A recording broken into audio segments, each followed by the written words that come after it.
Viva a professora Conceição Gomes, coordena o Observatório da Justiça.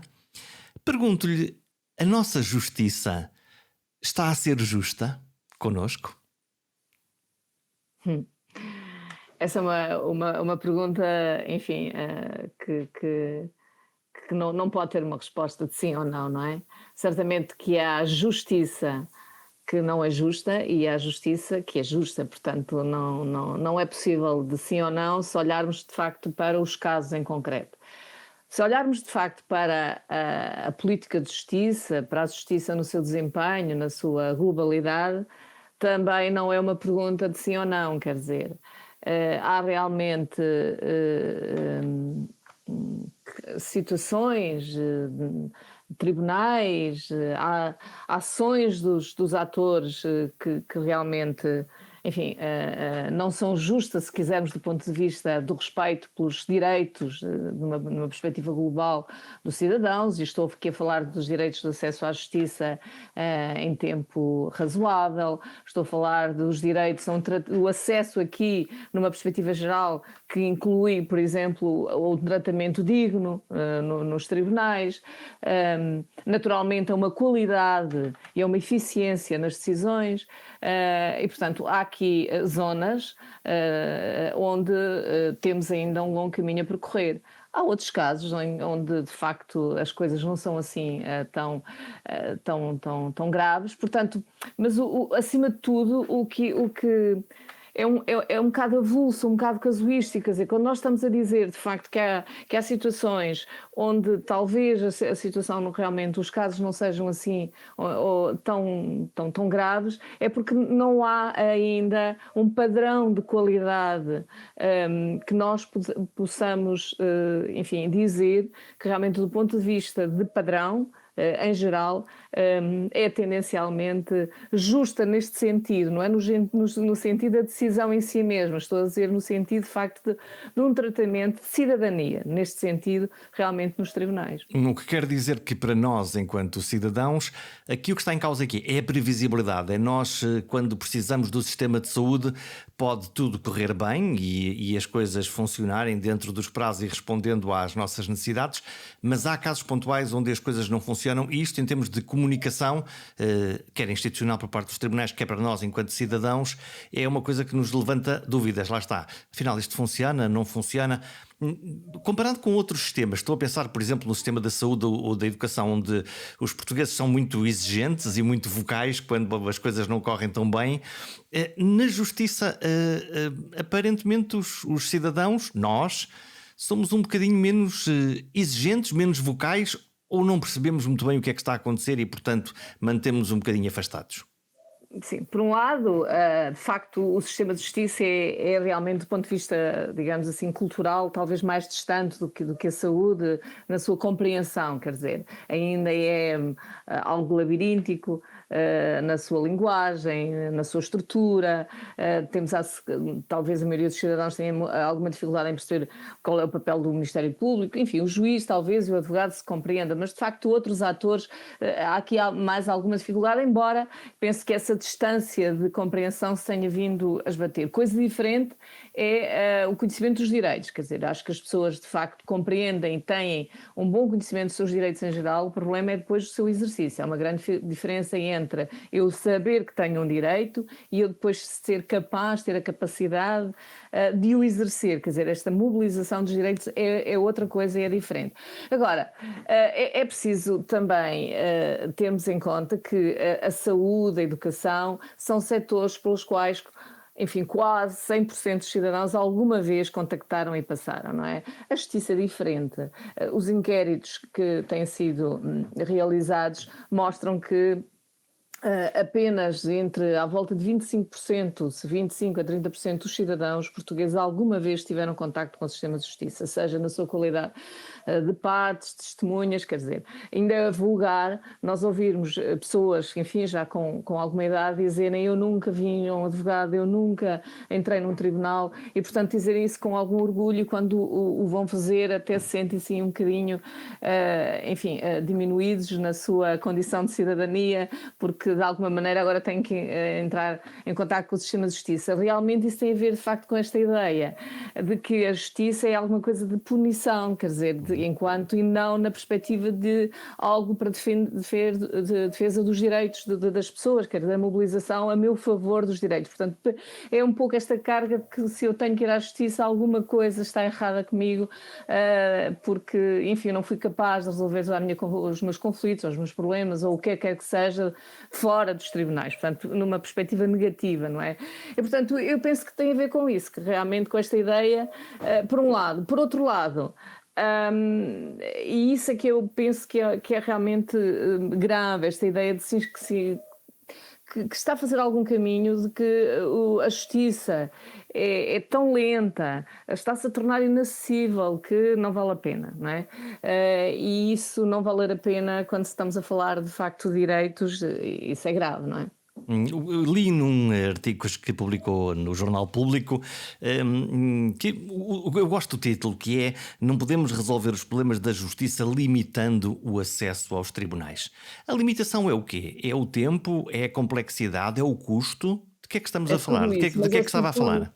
Mas é tudo isso, não é? Mas, sobretudo, os tribunais, ao mesmo tempo que a justiça se tornou socialmente mais próxima, no sentido do seu entendimento mais próximo, porque realmente hoje na comunicação social, vulgarmente, enfim, quase todos os dias, ou se não mesmo todos os dias, nós ouvimos falar da justiça, portanto, casos da justiça, quer dizer, dos tribunais, e o que não era assim há 20 anos atrás, quer dizer, isso tem a ver realmente com a privatização da comunicação social, enfim, como sabe melhor do que eu, e, portanto, a justiça tornou-se, digamos assim, apetecível do ponto de vista mediático, não é? Da comunicação social.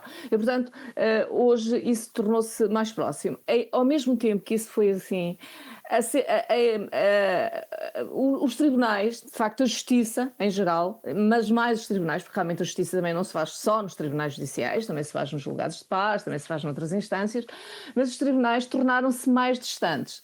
Geograficamente mais distantes, a reforma do mapa judiciário veio, de facto, trazer para algumas zonas de baixa densidade, regiões do país, tribunais mais longe, portanto, órgãos de justiça mais longe, e aqui também há aqui uma perda desta ideia, portanto, enfim, desta função simbólica também do Estado e dos tribunais, de facto, as populações... Aquela ideia de que o tribunal estava ali junto da Praça Central, ou perto da Câmara Municipal, pronto, e que subitamente desapareceu, vai para o distrito. Exatamente, um simbolismo nesse sentido, mas, portanto, tornou-se geograficamente mais distante e, de facto, nos territórios de baixa densidade, sobretudo naquela região, Viseu, portanto, para trás dos montes, Guarda, foi mesmo um problema, de facto, sério, não é? Quando nós colocamos tribunais de família, enfim, quase 100 km em zonas onde, de facto, os acessos são maus e não há transportes públicos, portanto, de facto, não tinham, as pessoas tinham dificuldade.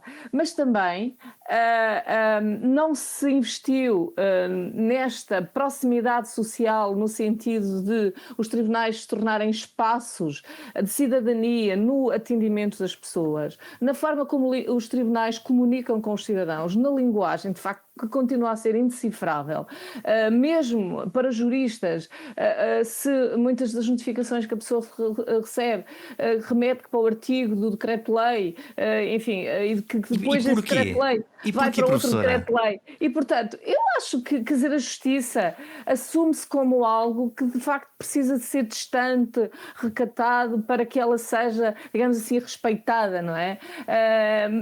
Isso, de facto, é uma carga cultural, sociológica de há muitos anos, e que não foi ultrapassada. Portanto, o 25 de Abril trouxe aqui inovações em muitas áreas, mas de facto a justiça, nesse ponto, não compreendeu ainda que a sua força tem a ver, de facto, com esta legitimidade social, e a legitimidade social não é uma legitimidade formal, é uma legitimidade, de facto, de os cidadãos, digamos assim, sentirem-se, portanto, refletidos na sua justiça, não é? E, portanto, Depois, há outra componente, outro fator de natureza económica, e esse sim, que de facto as políticas públicas facilmente, enfim, mas realmente, porque, digamos assim, as transformações culturais levam mais tempo, não é? Mas estas podem ser comedidas. E isso é realmente grave, não é? Hoje, de facto, o acesso aos tribunais do ponto de vista económico, porque as custas judiciais encareceram, uma regra que foi, entretanto, implementada já há uns anos, e que, enfim, tem a sua razão de ser, de que, de facto, a parte vencida é que, de alguma maneira, paga mais, paga as custas, digamos, do processo, que no final do processo pode representar vários milhares de euros, não é? Portanto, as custas judiciais são mais elevadas. Os encargos em si mesmo, com advogados, com deslocações, com peritos, com testemunhas, de facto, são elevados. E, portanto, hoje uma grande maioria, de facto, dos cidadãos portugueses, se quiser, enfim, propor uma ação em tribunal para a defesa de um seu direito, tem que realmente fazer contas e pensar se tem condições económicas para o fazer. Porque, de facto, o aumento das custas judiciárias, com restrições do apoio judiciário, porque depois as regras de acesso ao apoio judiciário, quer na modalidade de não pagamento de custas, quer de nomeação de advogado, são muito restritas. Portanto, só mesmo quem, enfim, quase for indigente é que tem acesso. Portanto, tornou, de facto, este acesso aos tribunais, por parte dos cidadãos, economicamente muito, muito difícil. E, portanto, o que quer dizer que podemos ter aqui uma justiça para ricos e para pobres, porque alguém da classe média, se tiver um processo judicial que acha que quer fazer valer um seu direito, mas cujo risco, no fundo, é, se não ganhar tem que pagar milhares de euros, provavelmente aquilo que vai fazer é evitar o tribunal exatamente para evitar esse risco.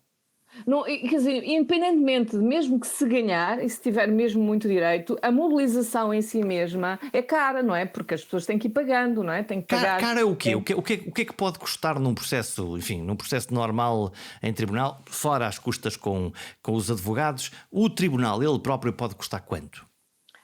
Olha, eu não tenho aqui as contas para lhe fazer, mas por exemplo, numa ação, porque depois, pronto, isto também tem valor da ação, não é? Portanto, há regras que um determinado, por exemplo, uma ação sobre ou que tenha o objeto seja a disputa sobre um bem imobiliário, não é? Portanto, isso tem a ver com o valor do bem em si mesma. Mas não há uma calculadora, ou existe uma calculadora, se eu quiser fazer umas contas ou não. Ou nós vamos ao tribunal e depois logo se vê. Não, mas isso é outra dificuldade, porque não há uma clareza ainda muito, mas sim, há regras, portanto é possível fazer essa previsão, não é?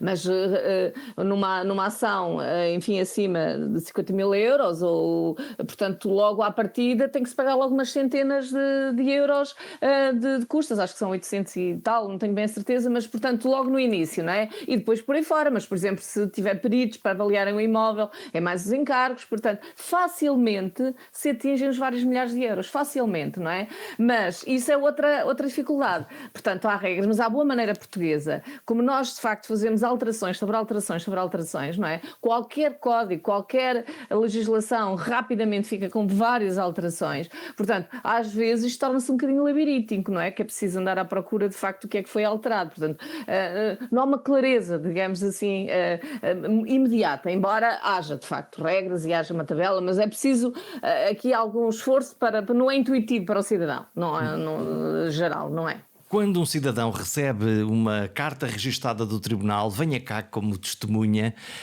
a minha primeira sensação quando fui ao tribunal, lá está como testemunha, portanto, não tendo feito nada de errado na minha ótica, de facto assim aconteceu. Aquilo é um exercício intimidante mesmo para alguém que está, enfim, à vontade no espaço público. Está lá o juiz lá em cima, está o Ministério Público, há uma mise-en-scène ali que não é propriamente muito acolhedora para um cidadão que vai ajudar a fazer justiça. Imagina todos os outros, incluindo aquele que está acusado naquele processo. Não é friendly de todo, não é?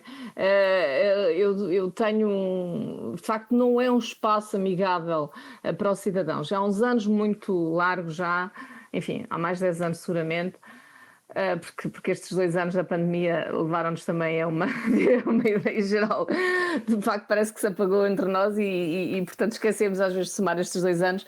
Mas já há uns anos largos, nós, por trabalho, portanto, por alguns trabalhos de investigação, temos alguma relação próxima com a Universidade de Utrecht, na Holanda, e eu estava lá nessa altura e havia, digamos assim, a abertura do ano judicial, enfim, algo equivalente à nossa abertura do ano judicial lá naqueles tribunais. E havia uma cerimónia e eu estava com colegas e fui convidada também para isso. E visitei o tribunal e depois já também o fiz no âmbito de um projeto de investigação que estávamos a desenvolver. E alguns tribunais. E aquilo que de facto me chamou mais a atenção eram os espaços acolhedores para receber os cidadãos.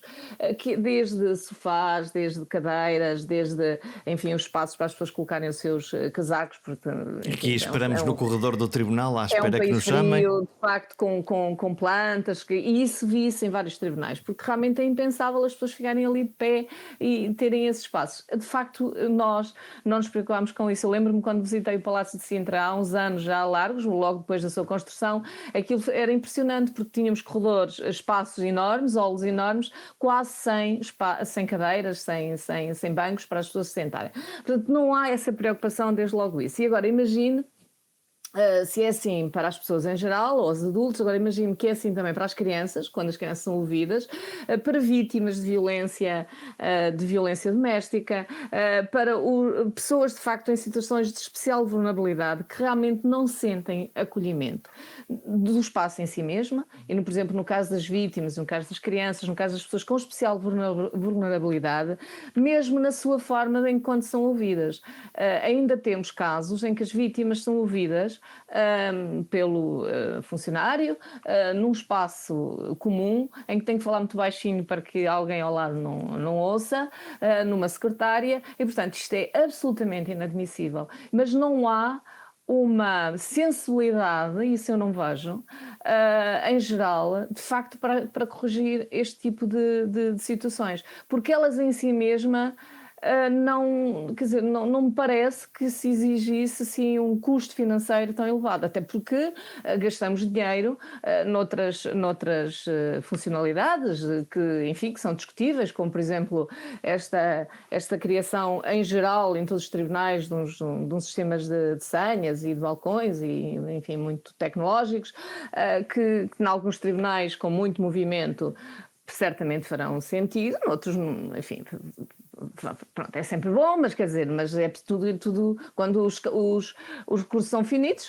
há prioridades, não é? E portanto, se calhar era muito mais interessante, muito melhor, se nós tivéssemos ali um espaço de acolhimento, salas reservadas para ouvir as pessoas, e portanto,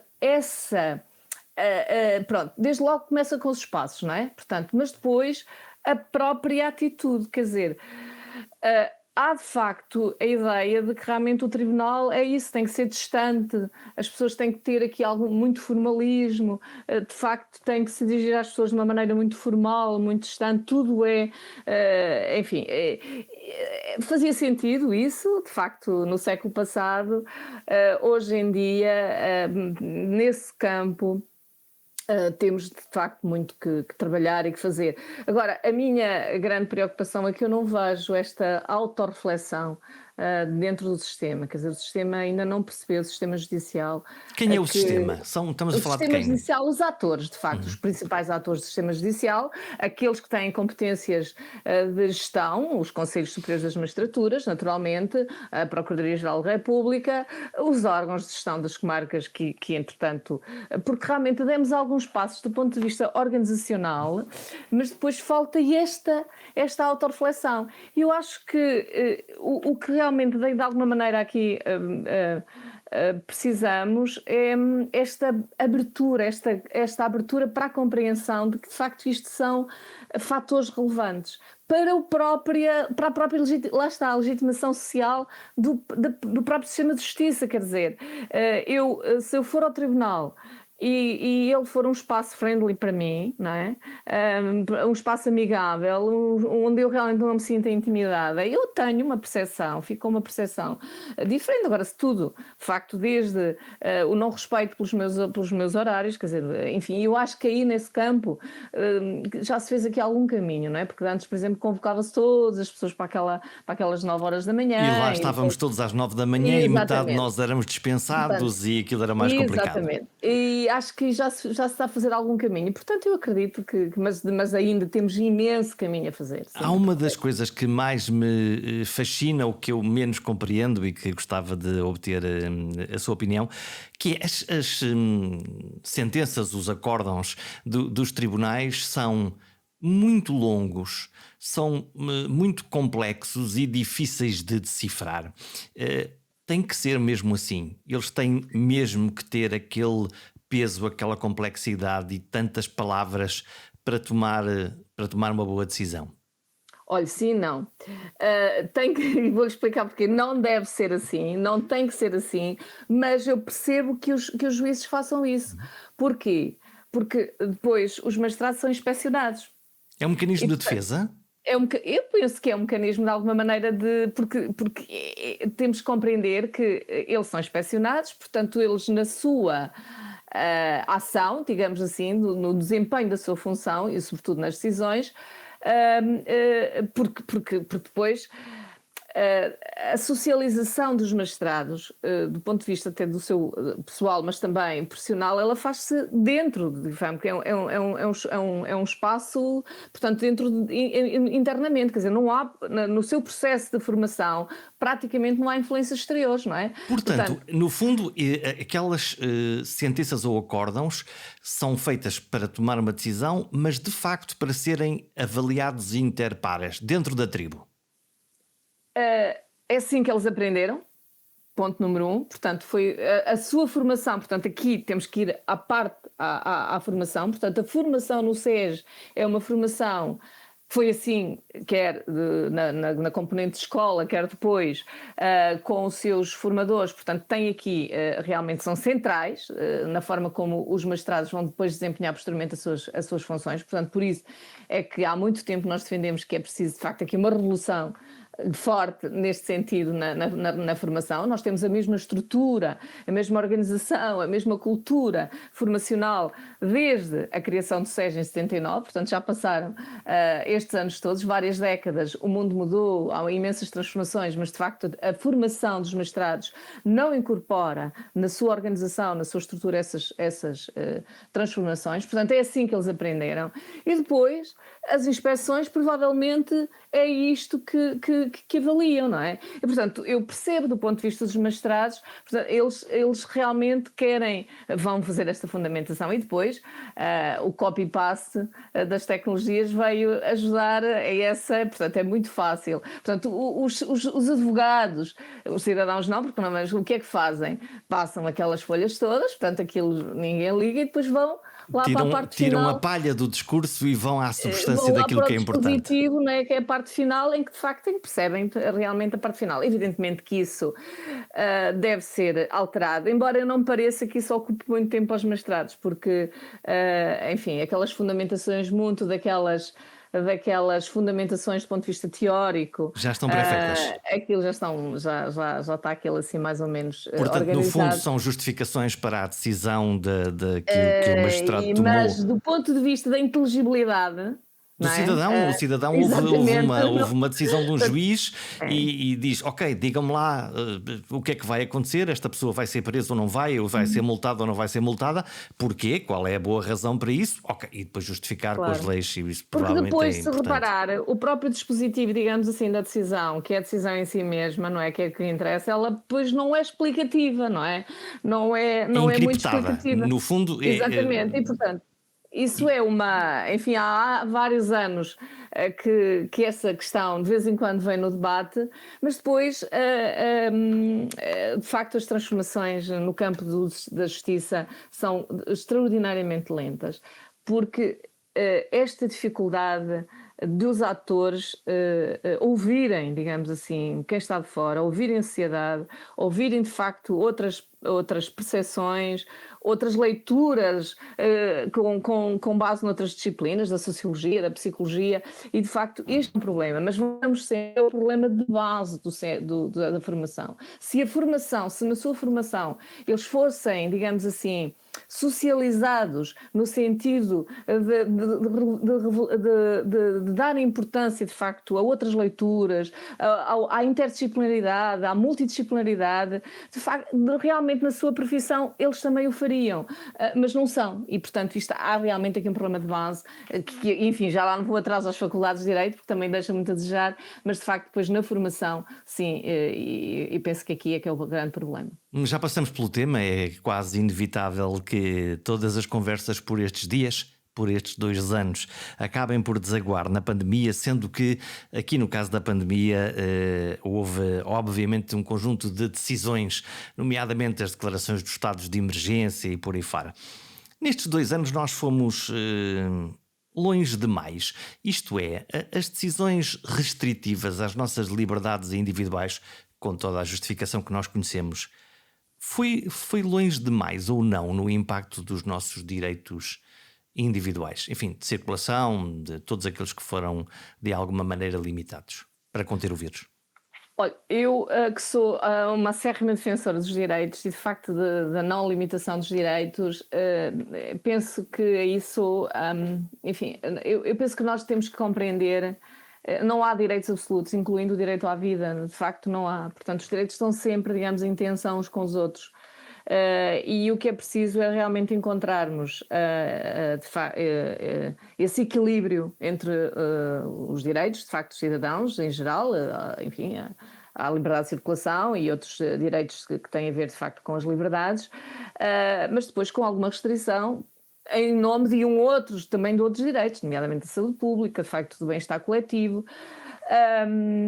Não acho que não parece que tenha havido, no nosso caso, assim olhando, sem ter feito grande reflexão sobre isso, olhando em geral, não parece que tenha havido grandes desvios nessa matéria. O que é importante aqui é que haja isso em qualquer situação, que haja as instituições que devem de facto supervisionar, digamos assim, esse exercício, não é, de equilíbrios, estejam alerta e o façam. Não é? Os tribunais, por exemplo, os tribunais agiram, não é? Houve de facto algumas situações, sobretudo nos Açores e em algum sítio, que claramente, enfim, foram para lá daquilo que era razoável, certamente. E portanto, aí o tribunal atuou e disse não, isto não pode ser feito desta maneira. Não pode ser. E portanto, o que é importante é que de facto o façam e o façam rapidamente. Quer dizer, nós, por exemplo, uma pessoa que estava de alguma maneira retida num hotel, não pode ficar, eu acho que até ainda foi, se calhar, já não me recordo muito bem, mas ainda foi tempo demais. O que é preciso é agir rapidamente. Portanto, que o façam de uma maneira rápida, de facto, nessa matéria. Porque, enfim, é preciso sempre fazer esse equilíbrio, não é? Estávamos de facto num quadro pandémico, ainda por cima, sem saber qual era bem as características deste vírus, os seus impactos, as suas consequências. Não parece que tenha sido, com exceção de alguns casos, não é? Estou-me a lembrar desses casos, estou-me a lembrar de facto daqueles confinamentos das comunidades ciganas, estou-me a lembrar de facto de algumas situações em que houve uma clara transgressão para lá desse limite, portanto um desequilíbrio contra os direitos, mas aí de facto o que nós temos que atuar é que ter as instâncias, nomeadamente o Ministério Público, por exemplo, não me parece que seja necessário para os próprios cidadãos se mobilizarem, o Ministério Público deve atuar, portanto o que nós devemos exigir é que as instituições que devem atuar na defesa da legalidade o façam e o façam num espaço rápido, imediato, no sentido de facto que os cidadãos sejam prejudicados. Houve casos pontuais, mas no geral não me parece que sim. Porque houve um momento em que se declarou o estado de emergência e, portanto, lá está esse controle dos vários poderes, o Presidente da República que o declarou, o Parlamento que o aceitou, o Governo que o propôs, enfim, aqui.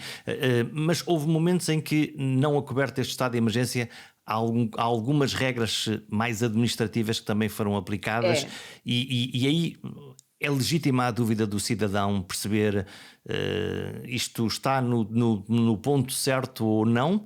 E já agora a segunda pergunta, que é se neste caso, no caso de uma pandemia, a justificação social é mais do que óbvia, pode este pressuposto ser aplicado a outras situações que não Ora bem, tenham o mesmo grau de importância ou gravidade? ora bem, aí é que eu queria chegar logo a seguir. É que nós, portanto, depois não fazemos uma coisa que realmente devemos fazer, que é refletir sobre o que é que aconteceu e, de facto, corrigir o que é que aconteceu. E o corrigi-lo, de facto, no quadro constitucional, no quadro de Estado de Direito e não no atropelo dos direitos. Percebe-se que num quadro de emergência e naquela circunstância, de facto, em que todos estávamos sem saber o que era este vírus, no quadro de emergência, enfim, que haja aqui algumas situações e mais, ainda assim as entidades têm que estar sempre alerta, de facto. Agora, a seguir, tem que se olhar, de facto, se nós temos quadros jurídicos robustos, se não temos, se as instituições de facto são ou não, porque lá está, de facto estávamos numa situação pandémica, mas, enfim, se for por outra razão, não é? Se tivermos de facto aqui uma situação como, por exemplo, se está de alguma maneira a viver na Hungria, em que de alguma maneira se decretam restrições porque há uma guerra na Ucrânia. Porque E que não sim, por uma justificam, razão porque sim, qualquer, na verdade este é é um bom porque sim, pretexto é e fazemos porque assim. há uma guerra na Ucrânia e, portanto, isso é que é perigoso, não é? Muito perigoso. E, portanto, nós temos que ver a robustez do nosso quadro jurídico e, além do mais, e acima de tudo, é a robustez também das instituições que têm que proteger, que têm que o aplicar e proteger. Porque é realmente uma grande falha. Quer dizer, muitas vezes nós temos, de facto, um quadro jurídico robustos, inclusivos, enfim, democráticos, de facto, em que, com um grande, digamos assim, valor de cidadania, mas depois, peço desculpa, depois a sua aplicação, a sua execução, a sua proteção é de enormes falhas. Essa reflexão sobre o que é que se passou, o que é preciso mudar, o que é que não está a ser feita. Isso não está nestas circunstâncias, não está em outras, e isso é que de facto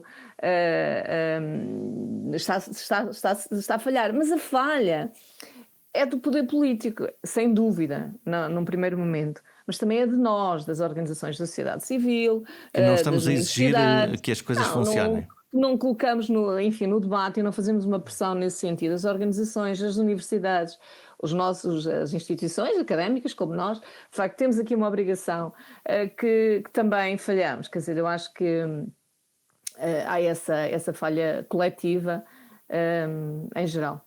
Ainda não se conhecem muitos detalhes sobre a nova lei de saúde pública que vai agora, que o Presidente da República já anunciou que vai enviar para o Tribunal Constitucional para uma fiscalização preventiva. E a primeira coisa que se me ocorreu nisto é, bom, se a lei é nova e se a está a fazer, não é suposto que a lei já saia direitinha para que o Tribunal Constitucional não levante dúvidas? Ou este é um terreno onde as fronteiras são muito ténues e o próprio Tribunal Constitucional pode ter uma interpretação mais restritiva ou mais alargada da lei? Olha, em primeiro lugar, aliás, como, enfim, gostaria, já que estamos a falar do Tribunal Constitucional, de dizer o seguinte: é de facto um tribunal, aliás, todos os tribunais, e sobretudo os tribunais superiores, e no caso do Tribunal Constitucional, porque de facto é realmente, enfim, o guardião ou aquele que nos diz, em última instância, o que é que a Constituição diz, na verdade, é isso, não é? Interpreta a Constituição e aplica. As escolhas destes juízes, não é? Deviam ter, de facto, serem de uma rigidez no que respeita ao mérito, à prova de qualquer, enfim, crítica neste sentido. Isso não é? quer dizer o quê? Isto quer dizer que, enfim, vem muitas vezes, como sabe, portanto, os critérios de escolha sabemos, não é? Os juízes do Tribunal são 13, 10 são escolhidos pelo Parlamento e 3 são cooptados. Portanto, os outros 10 membros vão buscar os outros 3. Pronto. Independentemente, digamos assim, da metodologia de escolha, e eu acho que o critério, isto é, o perfil destas pessoas, porque realmente as metodologias, enfim, as escolhas, portanto, há aqui é um tribunal político, neste sentido, a interpretação, porque é realmente portanto, um texto político, naturalmente, e a interpretação e as constituições têm que ser interpretadas à luz, de facto, da nossa Constituição, já tem 40 e tal anos, não é? E, portanto, ela foi feita num tempo e hoje tem que ser interpretada, portanto, tem que se fazer aqui uma interpretação também à luz do nosso tempo, do nosso momento e, portanto, enfim, tudo isso nós sabemos que é assim. E é isso que estes Agora, juízes fazem. Olham para a Constituição que foi inscrita há quase 50 anos, olham para os tempos modernos e e claro, fazem uma reflexão que, por um lado, é técnica, mas, por outro lado, é política, é uma visão sobre a tem que Constituição. ser, não é? Mas isso é assim aqui em qualquer, portanto, e tem que ser. Portanto, as Constituições, de facto, no fundo, também têm esta vivacidade, digamos assim. Agora, estas pessoas que são escolhidas, quer, por exemplo, para os tribunais superiores, no caso do Supremo Tribunal de Justiça, mas também, e acima de tudo para o Tribunal Constitucional, tem que de facto ser de elevado mérito intelectual, enfim, profissional, na sua competência, não é? E, portanto, isso penso que sem estar aqui, é uma exigência que deve ser feita a quem escolhe, independentemente de facto da sua. Portanto, isso é muito importante, realmente, que haja aqui estas pessoas são ouvidas na Assembleia da República, não é? Neste caso, quando são ouvidas. Enfim, esse sistema da cooptação tem que haver aqui mais transparência, portanto, algum debate foi feito agora a propósito deste último caso, mas obviamente tem que ser transparente. Quer dizer, é importante que realmente os cidadãos percebam quem é que é o perfil, quem é que são estas pessoas, que critérios. Mas, de facto, os deputados têm que fazer um trabalho, de facto, de auscultação e criteriosa e de verificação criteriosa do currículo destas pessoas que estão a nomear. Portanto, tem que esta responsabilidade. No passado, já tivemos situações que os partidos propuseram de pessoas que, enfim, felizmente algumas delas realmente não passaram, e cujo currículo, quer dizer, era, enfim, afrontava de facto este rigor que devia ser necessário para a nomeação para o Tribunal Constitucional. Portanto, eu penso que isso é uma exigência que se deve ter depois. Portanto, sobre a lei em concreto da saúde pública, eu não tenho acompanhado, não sei exatamente qual é a questão à discussão. Agora, qualquer lei, quando sai do Parlamento, deve, enfim, por definição, ser uma lei que respeita a Constituição. Isso não Eu tenho pensei que dúvida isso fosse nenhuma. tão óbvio Isso é óbvio, quer dizer, o por isso é que é legislador. difícil perceber porque é que a O seguir. legislador tem que respeitar a Constituição, pois com certeza que sim. Então, quer dizer, qualquer lei tem que respeitar a Constituição. Evidentemente que podem-se levantar dúvidas. Então eu Do ponto de posso vista perguntar ao constitucional. contrário. Então porquê é que há às vezes as leis ou a maneira como elas estão formuladas, por exemplo, a questão da eutanásia, que também levou a grande discussão e a um chumbo por parte do Tribunal Constitucional, ou esta da saúde pública, porquê é que às vezes as leis têm essas fronteiras que o Tribunal Constitucional olha para elas e diz não, isto não cumpre o Mas princípio? é o que eu digo. A lei, enfim, tem que estar conforme a Constituição. Mas admite-se, justamente porque a Constituição tem que ser hoje lida à luz, digamos assim, do presente, que haja leituras diferenciadas sobre isso. Portanto, porque a Constituição não nos diz, enfim, objetivamente, isto pode, isto não pode, não é? Quer dizer, é preciso interpretá-la, não é? Portanto, confrontar, digamos, as leis no sentido... E estas interpretações, de facto, podem ser divergentes. Isso é assim também em todo lado e não há mal nenhum nessas matérias. E é normal que o Presidente da República tenha dúvidas, porque ele é que promulga a lei. Portanto, nós, como sabe, temos alguns sistemas aqui de peso e contrapesos e de seguranças, no sentido que o Parlamento legisla, mas depois o Presidente da República tem promulgado. No fundo, isto são controlos, não é? Sucessivos para que, de facto, enfim, o processo legislativo seja o melhor possível e seja rigoroso. Mas, e pode ter dúvidas e portanto, manda para o Tribunal Constitucional. Não me parece que tudo isso é normal, é saudável do ponto de vista democrático. O que não podem depois é outra questão, quer dizer, o que não pode o Tribunal Constitucional levar não sei quantos anos, como no caso da lei do momento de dados, a apreciar a constitucionalidade de uma lei. Não pode ser isto, não faz sentido nenhum, quer dizer, não faz sentido nenhum. Primeiro o Tribunal Constitucional talvez não seja admissível, porque depois os juízes em geral, portanto, já agora estou aqui a falar na fiscalização concreta, não é? Os tribunais em geral apreciam a constitucionalidade das normas, têm que o fazer, não podem aplicar uma norma que considerem constitucional. Portanto, o juiz, enfim, deve-se considerar até que ponto deve haver tantos recursos para o Tribunal Constitucional. Portanto, isso é um debate que deve ser feito, porque, enfim, já há recursos depois para o Supremo e por aí fora.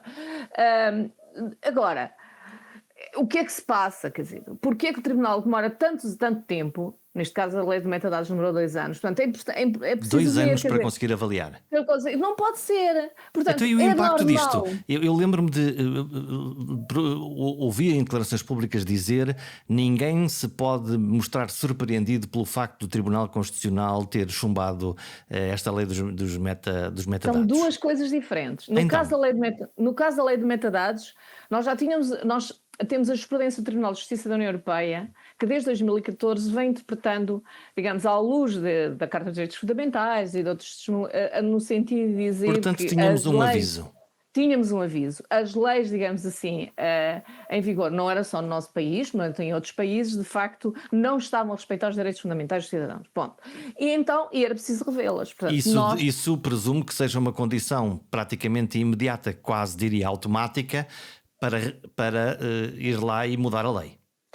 Era uma situação que nos devia obrigar a olhar, portanto, o legislador, o Parlamento, o Governo, e depois isto é uma lei de Parlamento também, o Parlamento não pode dizer que a culpa é só do Governo, naturalmente, e, portanto, o legislador devia, de facto, olhar para esta lei e abrir aqui um debate e uma revisão, de facto, da lei. Já agora, em concreto, para as pessoas que nos estão a escutar, os metadados não são as nossas chamadas telefónicas ou os nossos SMS ou os nossos WhatsApps, mas são dados de geolocalização quando fizemos uma chamada, para quem fizemos, quem é que nos ligou. E estes dados são usados depois na investigação criminal para, enfim, para descobrir casos que estão em investigação. Estes dados são sensíveis, apesar de tudo, apesar de não estar lá a nossa voz ou as nossas palavras, são dados sensíveis na nossa privacidade. Estamos agora em casa, ou estamos no emprego, ou estamos de viagem ao Algarve. Isto são dados sensíveis, certo? São dados sensíveis, naturalmente, e há, quer a Carta dos Direitos Fundamentais, quer a nossa Constituição, quer aqui um conjunto que os protege, não é? E que diz que estão protegidos. Portanto, nós temos que ser protegidos nas nossas comunicações, não é? Enfim, aquilo que nós comunicamos não é para cair, digamos assim, no domínio público em geral. Mas, naturalmente, que do ponto de vista... Mas nós também temos que compreender que é preciso, de facto, combater a criminalidade. Nós não queremos ter sociedades inseguras e, portanto... Então, e onde é que está a fronteira? Onde é que ficamos? Estamos, de facto, porque realmente lá está, há 30 anos atrás, quando de facto, enfim, quando a Constituição protege aqui um conjunto de direitos, nomeadamente este, não é? Estávamos a pensar nas cartas, estávamos a pensar nos faxes, não havia metadados, quer dizer, não se pensava de facto nesta situação. Nós temos uma norma, uma disposição de um determinado momento e hoje temos outra situação. E, portanto, é preciso refletir sobre isto, não é? Olhar, e sabemos que a criminalidade organizada e, sobretudo, a criminalidade económica usa, de facto, todo o sistema de comunicação, portanto, das novas tecnologias de comunicação, muito mais até do que para lá nós conseguimos imaginar, ou pelo menos eu consegui imaginar. E, de facto, quer dizer, senão, e compreende-se que a investigação perceba disto.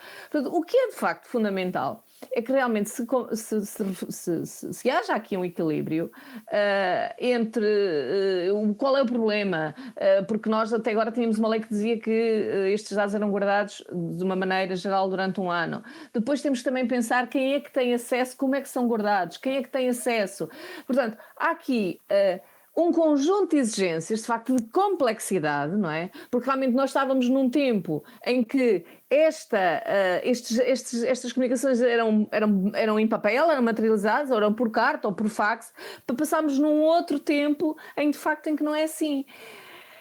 É altamente complexo, é preciso realmente enfrentá-lo, Agora, a atitude não pode ser esquecermos, olha, vamos esquecer. Isso é que não pode ser. É complexo, temos que encontrar aqui algum equilíbrio. Se calhar a investigação tem que também saber encontrar outras estratégias, porque depois também não pode descansar só. Ok, tenho os metadados e não preciso andar à procura de outra prova, porque também sabemos que é assim, muitas vezes. Portanto, o que é, acima de tudo, errado e profundamente errado é sabermos que existe esse problema e ignorámo-lo. Isso é que não pode ser. E, portanto, E agora, encontrar e aqui. agora quais são as consequências disto? Porque muitas investigações foram baseadas precisamente nestes metadados e agora há esta declaração de inconstitucionalidade faz com que esses processos caiam, tenham que ser revistos. O que é que pode acontecer aqui? É evidentemente que, pronto, primeiro, só por si, digamos assim, não caem. Portanto, é preciso levantar, sobretudo os que estiverem em investigação, não podem ser utilizados. Ponto. Isso, de facto, não. Quer dizer, estamos agora, ainda por cima, estamos agora num momento em que, enfim, temos a lei, digamos assim, que permite que esses dados, alguns desses dados sejam guardados para efeitos de proteção do consumidor. Portanto, também se tem que compreender que se eles podem ser usados para proteção do consumidor, portanto, isto é, para eu contestar uma fatura ou o que for. Quando fazemos Enfim, uma compra, temos uma garantia de pelo menos 2 anos e, portanto, claro, esses dados estão exatamente. reservados. Estão reservados durante meio ano, não é? E, portanto, que possam ser usados para isso, também podem ser usados. É importante que se diga que a sua utilização é no quadro de um processo de crime, isto é, não pode, os meus dados, os seus dados, enfim.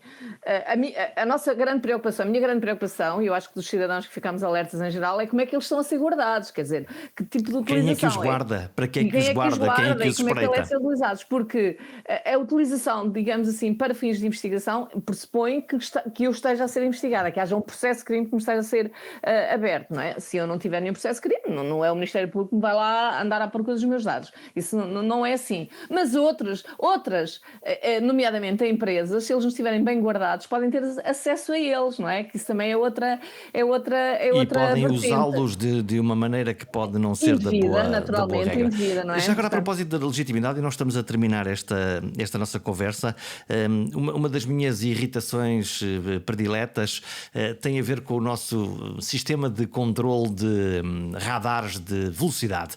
Agora estão muitos ativos na cidade de Lisboa. Gostava muito de ouvir a sua opinião num sistema que controla uma coisa em que todos acreditamos, a segurança rodoviária, e, portanto, faz todo sentido que haja um sistema de controle, mas o mesmo sistema é usado também para, enfim, plantar radares na descida a 60 km por hora, onde todos nós vamos ser apanhados por razões orçamentais e não por razões de segurança rodoviária. Gostava de ouvir a sua opinião sobre a legitimidade, no fundo, de uma ferramenta que foi criada para um uso que é obviamente necessário, que é a nossa proteção rodoviária, basta andar na estrada para ver os sustos que apanhamos, e por outro lado a de fazer um bocadinho acima ou um bocadinho mais para usar um sistema legítimo de uma maneira que se calhar não é tão legítima. Toda a utilização abusiva, digamos assim, de qualquer sistema deve ser condenada, certamente, não é? Eu não conheço essas situações. Agora, os radares, de facto, quer dizer, lá está, mais uma vez, temos aqui esta necessidade de equilíbrio, não é? Por um lado, a necessidade, de facto, da condução não ser perigosa, e nós vivemos num país onde, de facto, de condições perigosas, e que também não pode ser resolvido este problema apenas na fase da condenação, isto é, através das pessoas cometem de facto uma ilicitude e depois são condenadas e voltam a ser condenadas e por aí fora. Portanto, nós não podemos despejar tudo, digamos, no sistema na perspectiva da condenação, até porque depois temos aqui situações, até do ponto de vista social, graves, no sentido que temos pessoas na cadeia e não são tão poucas assim, a cumprirem penas de prisão porque são condenadas depois em multa, que não podem pagar, portanto não têm condições económicas e depois vão parar à prisão por causa dessas infrações rodoviárias. Crimes menores ou pelo menos repetidos e que as pessoas depois não conseguem pagar as suas multas acabam numa prisão verdadeira? Evidentemente, não conheço essa situação. Temos de facto muitas pessoas que são condenadas em pena de multa, mas a pena de multa que é diária, digamos assim, a pessoa é condenada em 30 dias de multa à taxa não sei o quê, e em alternativa em X dias de prisão, porque se não pagar a multa fica para a prisão, e muitas pessoas não pagam a multa e não têm como ir para a prisão. Mas isto, aliás, em estudos que nós fizemos estamos fartíssimos de chamar a atenção para isto, e de facto, isto são muitas pessoas mesmo, não é? Portanto, que não têm condições de pagar, às vezes são os próprios guardas que se cotizam, porque às vezes estamos a falar de de quantias que não são assim muito elevadas e que se condoem de tal maneira daquele cidadão ou daquela cidadã, enfim, muitas vezes mulheres que chegam para cumprir uma pena de prisão de 6 meses, de curta duração, porque não pagaram as multas a que foram condenadas e às vezes eles se concretizam e as pessoas não ficam na prisão. Portanto, isto é realmente uma realidade que existe, sobretudo nas condições, e que acontece muito nas condições sob o efeito do álcool, as condições sem carta de condução. Há muitas situações de pessoas que